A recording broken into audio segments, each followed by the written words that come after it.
అందరికీ నమస్తే, welcome to my channel. Friends, ఈరోజు నేను మీకు ఎగ్లెస్ మలై కేక్ని చాలా ఈజీగా ఇంట్లోనే ఏ విధంగా తయారు చేసుకోవాలో చూపించబోతున్నాను.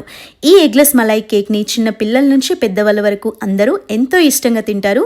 చాలా జ్యూసీగా, నోట్లో వేసుకుంటే ఇట్టే కరిగిపోయేంత సాఫ్ట్గా ఉంటుంది. ఈ ఎగ్లెస్ మలై కేక్ని ఈజీగా ఇంట్లోనే ఏ విధంగా ప్రిపేర్ చేసుకోవాలి, ఆ ప్రాసెస్ ఏంటో చూద్దాము. సో ఫ్రెండ్స్, అంతకంటే ముందు నాదొక చిన్న రిక్వెస్ట్ అండి. మన ఛానల్ని ఎవరైనా కొత్తగా చూస్తుంటే ప్లీజ్ అండి సబ్స్క్రైబ్ చేసుకోండి. అలాగే ఈ వీడియో నచ్చితే లైక్ కూడా చేయండి. ఛానల్ని సబ్స్క్రైబ్ చేసుకోవడం వల్ల మీరు నేను పెట్టే ప్రతి వీడియో కూడా మిస్ అవ్వకుండా చూడొచ్చు.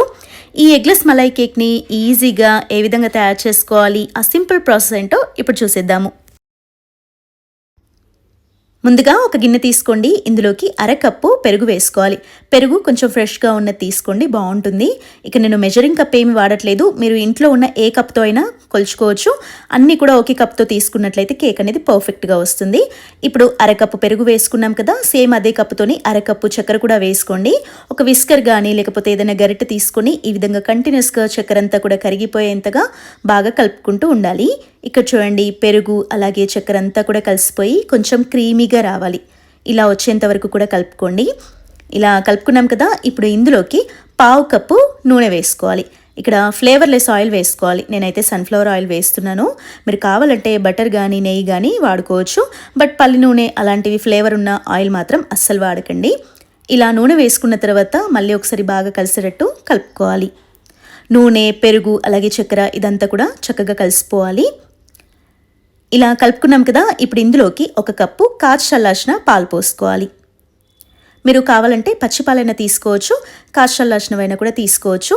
ఒక కప్పు పాలు పోసుకున్న తర్వాత మళ్ళీ ఒకసారి విస్కర్తోని బాగా కలుపుకోండి. ఇలా కలుపుకున్న తర్వాత ఇప్పుడు ఒక జల్లెడ పెట్టుకొని ఇందులోకి ఒక కప్పు మైదా పిండి వేసుకోవాలి. మీరు కావాలంటే గోధుమ పిండి కూడా తీసుకోవచ్చు. ఇక్కడ నేనైతే మైదా పిండి వేస్తున్నాను. ఆ తర్వాత ఒక టీ స్పూన్ బేకింగ్ పౌడర్ అలాగే పావు టీ స్పూన్ బేకింగ్ సోడా అంటే వంట సోడా వేసుకోవాలి.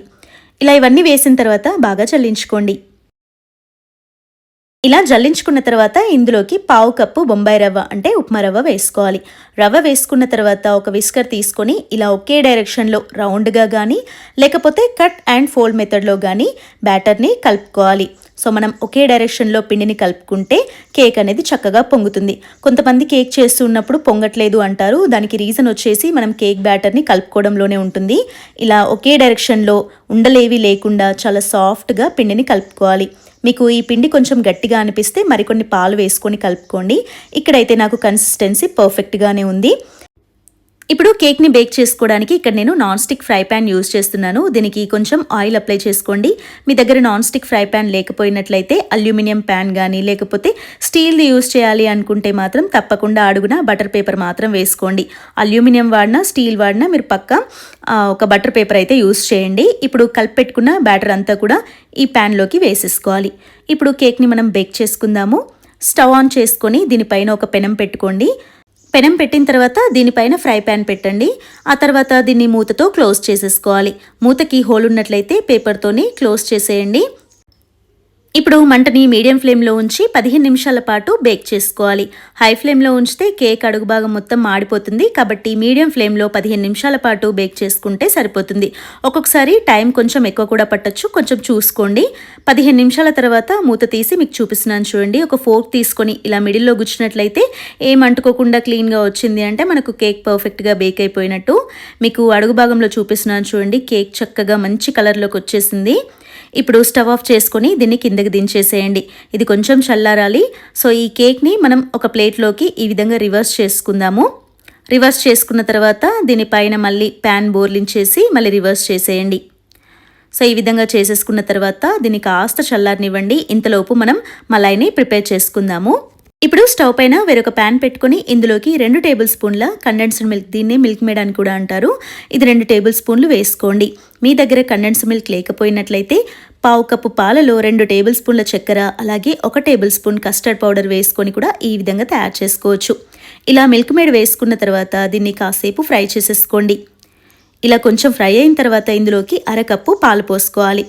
పాలు పోసుకున్న తర్వాత ఈ కండెన్స్డ్ మిల్క్ పాలలో బాగా కలిసేటట్టు కలుపుకోండి. ఈ విధంగా కలుపుకున్న తర్వాత ఇప్పుడు ఇంకొక కప్పు పాలు పోసుకోవాలి.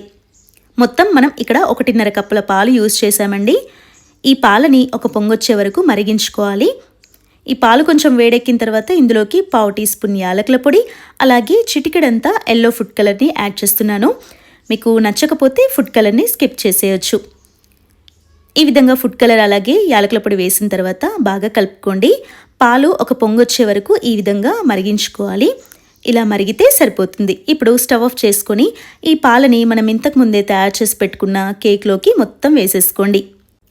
ఇలా మనం పాలు పోస్తూ ఉంటేనే చూడండి కేక్ అయితే చక్కగా పాలని అబ్జర్వ్ చేసేసుకుంటుంది.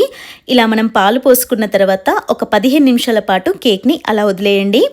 మనకు చక్కగా ఈ మలాయిని పీల్చుకొని కేక్ చాలా స్మూత్గా జ్యూసీగా అయిపోతుంది. ఇప్పుడు పైనుంచి కట్ చేసి పెట్టుకున్న డ్రై ఫ్రూట్స్ని యాడ్ చేసేసుకోవాలి. ఈ మలాయి కేక్ని మీకు కట్ చేసి చూపిస్తాను. చూడండి కట్ చేస్తూ ఉంటేనే తెలిసిపోతుంది కదా కేక్ ఎంత స్మూత్గా ఉంది అనేది. ఈ కేక్ని అయితే తిన్న వాళ్ళు ఎవరైనా సరే మీరు ఇంట్లో చేశారు అంటే అస్సలు నమ్మరండి, బయట నుంచి తెచ్చారు అని అనుకుంటారు. సో పిల్లలైతే చాలా ఎంజాయ్ చేస్తారండి. చాలా బాగుంది మమ్మీ, మళ్ళీ ఎప్పుడు తయారు చేస్తావు అని అడుగుతూనే ఉంటారు. సో తప్పకుండా మీరు 100% పక్కాగా ట్రై చేయాల్సిన కేక్ రెసిపీ ఇది. మీరు ట్రై చేసిన తర్వాత ఎలా కుదిరింది అనేది కూడా కామెంట్ సెక్షన్లో నాకు ఫీడ్బ్యాక్ ఇవ్వండి. ఈ రెసిపీ కనుక నచ్చుంటే ఒక లైక్ చేయండి. అలాగే మీ ఫ్రెండ్స్ అండ్ రిలేటివ్స్తో ఈ వీడియోని షేర్ చేయండి. మన ఛానల్ని కొత్తగా చూస్తుంటే ఛానల్ని సబ్స్క్రైబ్ చేసుకొని పక్కనే ఉన్న బెల్ ఐకాన్ని ఆన్ చేసి పెట్టుకోండి. Thanks for watching. మళ్ళీ ఇంకొక మంచి రెసిపీతోని మీ ముందుంటాను. Bye bye.